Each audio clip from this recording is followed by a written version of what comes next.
Welcome to the Rebel Crone, everybody. This is Elisa, and today I have a very exciting conversation with my dear friend Hapi.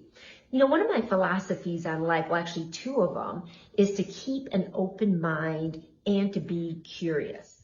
And that's all I ask of you today as we go into this topic, is for you to keep an open mind. She's laughing because once you hear the topic, you're going to know why Happy's laughing about this. Because of all the topics of topics is the one we're going to discuss today.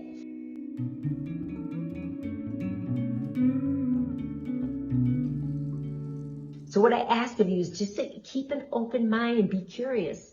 I found in my life that when I hear of a theory of things or a belief, a perspective, or a concept, an idea, whatever it is that I don't want to believe, I don't think is true, but other people do, what do?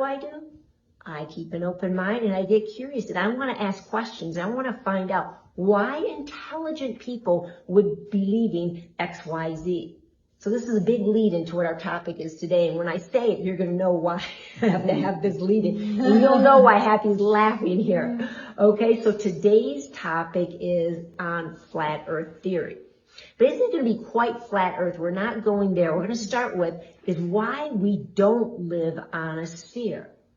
In the media, this is a poo-pooed subject. In fact, it's one that if anybody brings it up, they're in crazy town. There's some weird conspiratists, whatever that word is, they're that there's some kind of conspiratorial nut. Well, you know what? There's a lot of very intelligent people out there that understand this as a principle to be true. So what I want to find out today, because Happy is one that she's got this incredible mind that has studied this and has gone into it in great detail. In fact, before we started filming, she was explaining to me and some of our friends here why it's so, and it's fascinating. So I asked her, could we just do a quick little video on it? And she was so happy and eager to. Not, but here we are anyways. We pressured her into this. So anyway, Happy, let's just get started with the basics. Not like why things necessarily flat earth and all of that around it, but why does this model right here not work? So you start with basic, easy, step by step. Would you break it down for us, please? I'm not the best one for this, but I will try. If the Earth was a ball, 24,901 miles in circumference, like they tell us, it would have a physical, measurable curve of 8 inches per mile squared. Now, when they really start looking at it, they will say at 1,000 miles it gets a little bit off, but we don't need a 1,000-mile stretch to prove that it has no measurable curve. Science has to be observable, repeatable, measurable. So we have to be able to find, observe, repeat more than once. That's the criteria. That's scientific criteria. Yeah, the scientific method is to have those things. So when I went looking for the 8 inches per mile squared. And why did you go looking? Because there was a $100,000 reward. And I was like, I'm an architect. I know how to read a level. I can do this. I understand basic math. So I went looking for the curve, thinking I would collect this $100,000 that was out there, and I became a level, motionless earther. I'm not a flat earther, but it is level and motionless. We can measure that. We can observe that. In 10 miles, in a 10-mile stretch, and anybody that's ever shot a gun, looked through a rifle, you're seeing past 3 miles. At 3 miles, there should be 6.66 feet of curvature. In 10 miles, it's 66.6 feet, actual feet of curvature. That's a lot. It's a lot.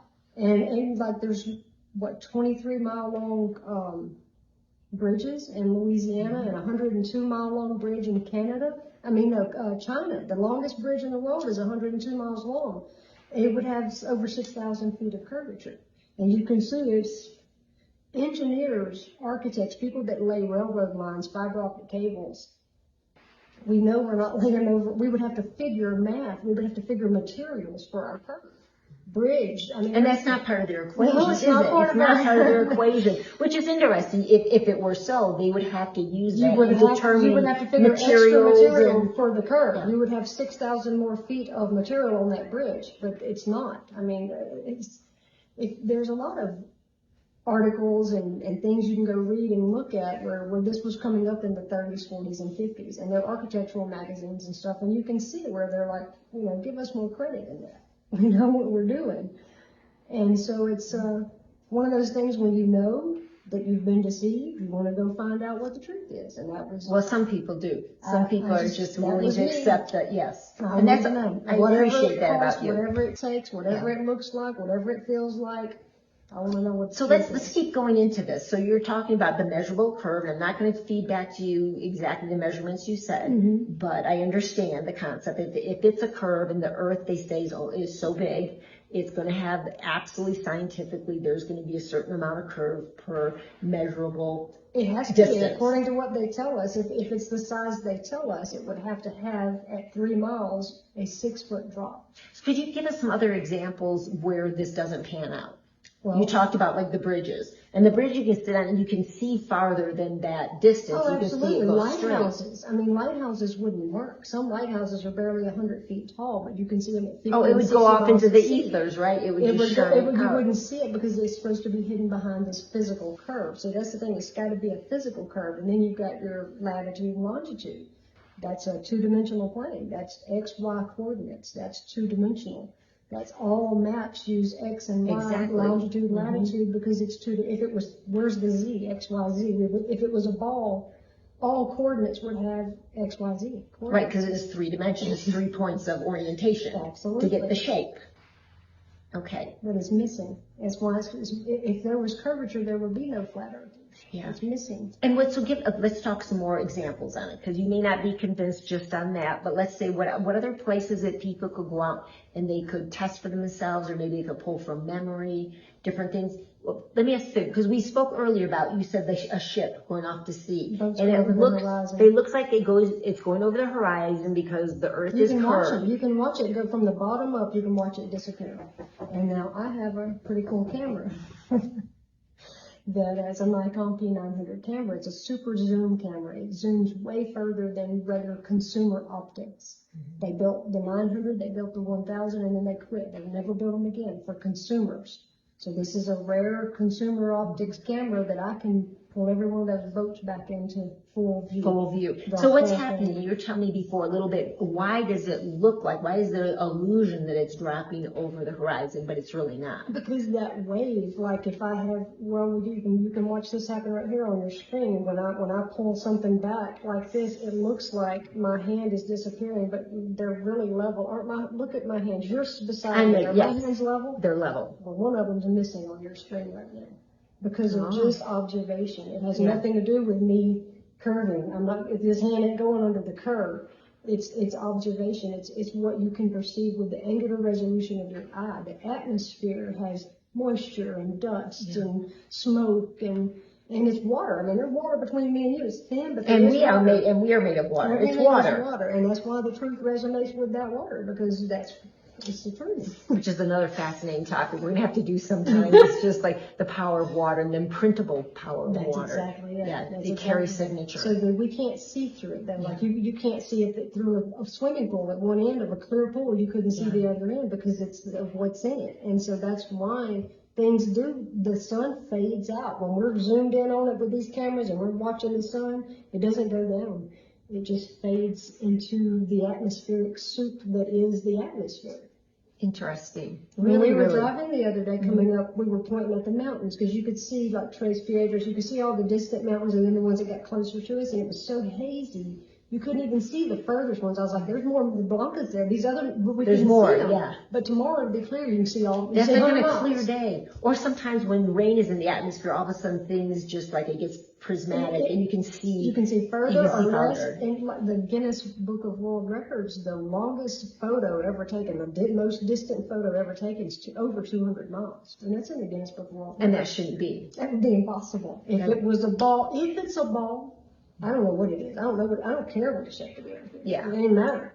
But if it was a ball, it's way bigger than what they're telling us because we've measured. There's been too many. Every experiment ever done to measure the curvature of the Earth has failed, and it's been to court twice in America. That's interesting. What years was that? If somebody ever wants to look it up, do your own research if you're interested. I think in the 90s, and then I know it was in the 2000s. Zen Garcia was the flat earther that they took to court. He was offering $25,000 or something like that back then. And both times it won in America because there is no proof. I mean, you can believe what you want to, but there's no proof. I was listening to a video by Chief Ironbush, who's a fascinating man, very out there in his philosophy, but right in there for me and for those that are vibrating and thinking along these lines. And he was sharing about, and sorry if I don't get this just right, but it was some like NASA documents, like aerodynamic manuals. Absolutely. And also the military, the manuals on aiming and shooting missiles on a target. And when they did all the calculations to accommodate the curvature of the Earth, that the missiles never landed on their target. A railgun proves. And when they went to the flat Earth thing, they could hit the target. And same thing with just all this aerodynamic stuff. And they're the bottom of their things, they all say this is according to a flat, still Earth. A flat, it says non-rotating. All documents from NASA, from CIA, from pilots, the pilot books, and there's plenty of pilot whistleblowers. So why is that so? See, that's what I'm curious. There are plenty of whistleblowers out there. Why is that so? I mean, why would actually the authorities that we're believing that are saying this is the science that is the science that is? It's assumed over a flat, non-rotating Earth is false. Then why in their own manuals can they not make it work when they're shooting missiles and trying to land and do all this stuff? Why can they not make their own theories work and they have to revert back to what they say is ridiculous? What is real? What is real? I mean, so that's where you get like any of the kind of conspiratorial stuff out there. Because we like to get into all this stuff. I'm a conspiracy analyst. Analyst, exactly. We don't just accept it for it is, but it's like show me the data, show me the facts. Are you going to take? I want to know. Yeah. Whatever it is, I want to know. And if it's wrong, we'll back up. We'll punch. And before you poo-poo it, just like Hapi was saying, she went to poo-poo it and to collect her $100,000. Cha-ching, easy money. I had found this book. I was in Savannah, Tennessee, and I was in a library, and I found a book. It was from the 1800s. And I have that book with me, actually. It's in my backpack because I was showing it to somebody, so I haven't put it up. But it was Richard Carpenter, and it was 100 Proofs the Earth is Not a Spinning Globe. And I just sort of snickered, like, what a joke. Yeah. But it was free paper. I could burn it. It was wintertime in Tennessee. And so it had discard. They just throw it away in the free box. I'm like, I'll take it. But me, I just picked up and looked at the very back because I always started the back. And it was real. I read that one It was real math. Back asswards. That was what got me. I was like, wait, this is real math. I mean, like I said, I am an architect. I do understand some basic math. And this was real math. And I was like, can't be real. It was a long time before I told anybody because I thought I was the only person in the world that knew this. After all, I didn't read but 27 of those 100 proofs. And you never read the rest of the book. I still have never read it. Don't have to. I mean, it doesn't take but one or two things to know that there's a lie. And whatever the truth is, hey, I'm happy to go sort it out and find it. And most of my subscribers here on the Rebel Crone, a lot of them are from Archaic. So we're kind of preaching to the choir on that stuff. You may not have taken the next leap to say like the world is flat, but there's, as we all know, that in the 1800s, then that's why Jason from Archaics collects a lot of books, like the older the better, because it's different kinds of information than we get in the 20th century. And as we know that there was a culling of the old information and a unveiling of a new world model. And in that new world model, there was a specific, it's the whole... A plot and a plan and a reason. It's a script. They're going to follow it. And that's it's going to be. And so as far as not being round, then we have to look at then the whole thing about round bodies all around us, as in the sun, the moon, the planets. We don't have to get into a lot of detail with it, but it makes you question then the whole model. And you probably do, the dates of when that was rolled out? Because that's a recent thing, is the planet or the universal cosmology they're pointing to us of planets and the system and how everything's spinning and moving through space. We haven't gone into all that. The heliocentric model. Thank you very much. And when was that unveiled? In the 20s, 30s, and 40s in America, the education system ran by Rockefeller, who prints all of our books. And prints them cheaper than anyone else, so no one can even be a competitor against him. Because he probably owns all the print presses. He owns it all, so But yeah, he's the one. Flat Earth was actually still taught in American schools in the 40s and 50s. There's some films where people went and interviewed people that were in their hundreds, and they were taught Flat Earth in school. So in our education system, all the kids went home with their little globes, Yeah. and no one questioned it anymore. We're smarter now, and that's what happens today. We're smarter than that today. Well, then that kind of plays into the whole thing that we are the pinnacle of our, of our intellect. We're the pinnacle with technology, and we're just so advanced. Yet there is so much going on. Like you go back and you're looking at the different buildings and structures, the World Fairs, and back, and how we couldn't replicate those days. We couldn't build the Great Pyramid, and we're so sophisticated now. So maybe our so sophisticated model of the universe isn't as sophisticated as we think it is, and maybe there's other reasons and agendas right behind this coming in. All astrology, zodiac, everything, people like to talk about the zodiac and this sign and that sign. You don't realize every bit of that is based on it being geocentric. And there are hundreds. Break that down for me a little bit. Hundreds of professors in our colleges today will tell you the Earth is geocentric. But everything goes around it. Everything revolves around us. Polaris sits there and never moves, and everything revolves around Polaris, and we sit here and watch that happen. That's geocentric. We are the center of the universe. And you know what, it's like so funny. I have to go off into my Rebel Crone spiritual things, because a lot of times we say, like, you're not the center of your universe. Poo-poo on you. Well, has separate egos. We're not the center of our universe. But the more enlightened I get, I realize that I am the center of my universe. Being my higher self. This is my responsibility. This is it. Absolutely. I'm the center of it. So why not have Earth be the center of this great experiment in humanity?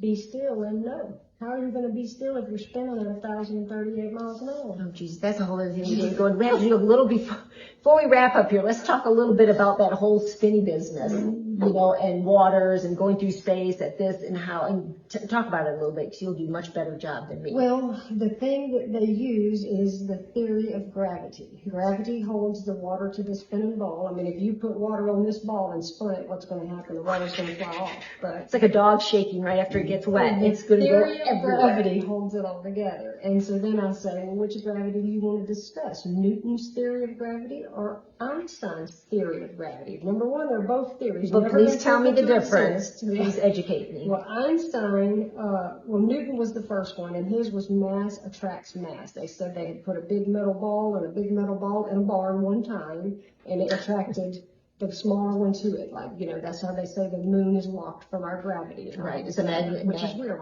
Magnetic pole. So the gravity of Newton was a theory that was never proven to exist. 180 years ago, they actually. It was an idea he had. He said he did an experiment, but it wasn't repeatable. So you got to be able to repeat something for it to be the scientific method. It was never repeated again, never seen again, never observed, never measured again. But 180 years ago, there were some really smart dudes got together and proved that didn't work anymore. So then they come up with Einstein's the dark matter. Everything is dark matter. We don't know what it is. We can tell you that that's the theory of gravity. Right. Is actually basically MC squared. Nothing equals whatever they come up with. It's literally whatever. But how does gravity come off of that? That's it's a theory of gravity. Gravity's not real. That's the whole point. Is it's a theory that there is something holding water to. Because you have to have it if you're going to adopt this model of spinning through space. They say there's a magnetic core in the center, right? This magnetic core. Well, number one, magnets, when you melt them, they lose their magneticity. It's called the curing point. Oh, so the molten magnetic core that's sucking everything down, is holding everything together. Well, you know gravity sucks. They've never been past 7.5 miles deep in the surface of the Earth. So how do they know what's 20,000 miles? I mean, how do they know any of that? I know anything what's in the Earth, right? Past 7.5 miles deep. The deepest hole ever of what we're told. And then that's a whole other topic we won't go into today, but there's lots of. Gravity holds the whole thing together, and gravity is a theory that has never been proven to exist. Yes, an object, buoyancy and density. I mean, if you buoyancy and density work out everything when you get rid of gravity, because that was my husband's first question. He's like, what about gravity? It's the first thing he said. And he was the guy laying the fiber optic cables. He knew that it wasn't her. He didn't understand what to do with the gravity thing. He's like, what about gravity? Yeah, I pick something up and I drop it. It's going to fall. Why is it falling? It's heavier than the air that surrounds it. I can layer oil, water, milk, various liquids, and I can drop all these different things, and each one will stop at a different level. Every one of them. Oh, interesting. You're dropping it through the different. Oh, yeah. Me and the grandkids have done, yeah, absolutely. You can layer about 8 different liquids, different types of things. Lead floats on mercury. I've got liquid mercury. I can float lead. I've done it. How does lead float on anything? It's lead. Right. What happened to gravity? That's because the Earth has a negative 20 measurable magnitude. It's a negative measurable magnitude that the Earth is. And when they reverse it, they make things levitate. And that's part of it's been the whole many times. Yeah. Oh man, you can flying saucer thing they talk about. Absolutely, it's all magnetic. Magnetic And just the ether energy field, it's a magnet to, that's why we're energetic and we feel better when we ground, because we discharge that energy into the earth. It receives it.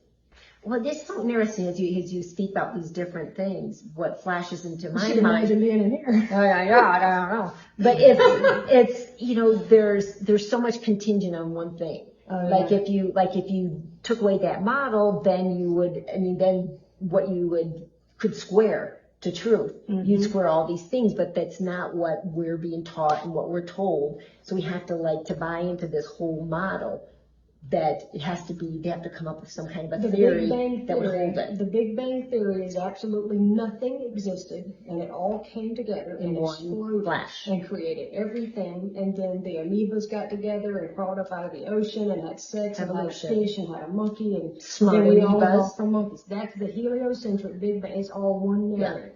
Or another alternative. Don't believe me, but it's just another door you could open.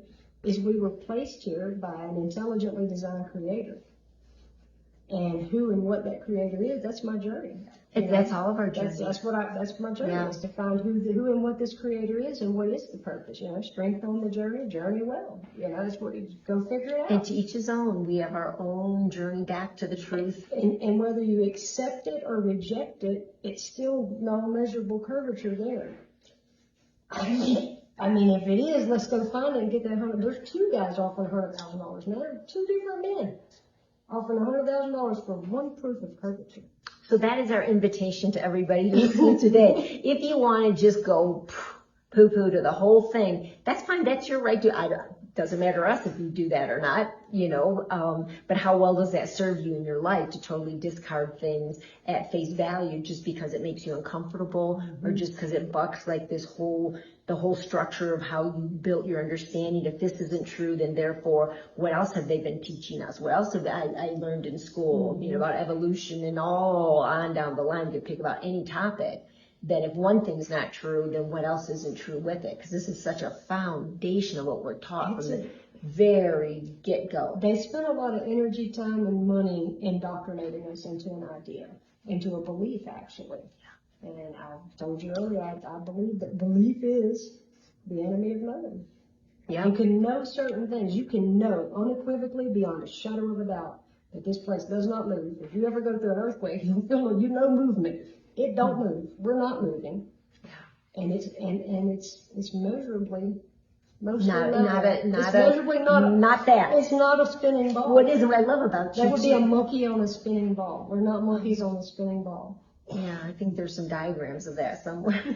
But that's one thing I really appreciate about you, Hapi, and just really admire is just your willingness to really investigate something. Like, okay, I don't believe it, but if it were true, some people say so. Well, let me go try to prove it. Try to figure it out. And if you're not, we're not saying trust what Hapi has to say. Trust it. Not at all. She's telling her journey, her specific journey in inquiry, in intelligent inquiry, open heart, open mind inquiry. Do your own.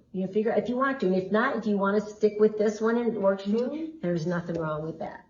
Nothing wrong with that. We're each on our own thing with it. And it is worth mentioning, when I first found all this out, I didn't even know YouTube was a place to go learn videos. I watched car parts or how to do something, but I didn't know it was like people interacting on YouTube. So then I found the Flat Earth Society, which, Obama in his speech was like, we don't have time for a debate with the Flat Earth Society. This poo-poo, everything is poo-poo. I would have voted for Obama had I ever voted, but I've never voted. But I would have voted for that guy because I actually thought that was a good thing. But nevertheless, I don't vote. I don't feel it. But I found out the Flat Earth Society is actually a disinformation campaign. I had bought the t-shirt, I was in, and then I started looking, I was like, well, that doesn't make sense, because that society says that the Earth is traveling up, and gravity is because we're going up at 9 point something miles a second, and that's what gravity is to the Flat Earth Society. No Flat Earther that I know that's a true, I know this place is not a ball believer, believes that. Well, that's why you have to dig deep on things. We all know what a psyop is, and that is psyop. disinformation purposely put out there, like it happened with UFOs. Whether you believe a UFO is coming from up there or coming from under the ground, is people have had interactions, and whether they're legit with extraterrestrials or they're some kind of holographic experience for a specific reason, doesn't really matter. But I forgot where I was going with that. The disinformation. The disinformation, that's where I'm going. Laugh at it. They laugh at it. It's so all when the real substantive accounts are coming out about it, they brought all this other stuff in to make it a joke. And that's just a very simple kindergarten plot ploy. It's like gossip. You take something a little true and you spin all kinds of other little things in it, and then it becomes ridiculous. And actually, the more ridiculous it becomes, the more people tend to believe it, which is sort of funny and kind of sad at the same time. But so something like that, when you're looking in it, don't just go Flat Earth Society. Oh, stupid. Go deeper into it. Go look up some of these. Look up the case you're telling me about. But Ben Garcia. Ben Garcia. It was in Georgia, and it ended up at the Supreme Court. Yeah, absolutely. Try to get to the root information of things, as opposed to some kind of organization out there. I would. I'd stay away from the Flat Earth Society. Nobody believes that. Okay, well, this is we're gonna wrap it up today. We could go off on many other things, and we'll save it for another video. You promise to come back and we'll talk about. I'm curious to have a conversation about what else could it be. There are maps. There's a lot. There's a lot and ideas. There's just we can. Well, that's a whole other conversation. I think this is enough of a drop for today. Pretty heavy hitting. Thank you very much, and thank you for joining us all. And as always, if you like what the Rebel Crone's doing, if you like this information, be sure to subscribe, like, share with friends, and just do your own investigation. And as always, peace from within.